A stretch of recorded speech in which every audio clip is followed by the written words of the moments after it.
ওম অখণ্ড সংহিতা বা অখণ্ড মণ্ডলেশ্বর শ্রী শ্রী স্বামী স্বরূপানন্দ পরমহংসদেবের উপদেশ বাণী দ্বিতীয় খণ্ড যৌগিক পরিভ্রমণ ও দেহাত্মবোধ নাশ।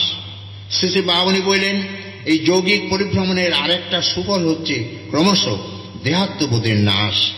তুমি যে কে সেই পরিচয় তোমার এখন হয়নি, কিন্তু দেহটাকে আমি আমি বলে জ্ঞান করে দেহের ক্ষুদ্র ক্ষুদ্র দাবির কাছে নিয়ত নিজের লক্ষ্যকে, নিজের সত্তাকে বলি দিচ্ছ।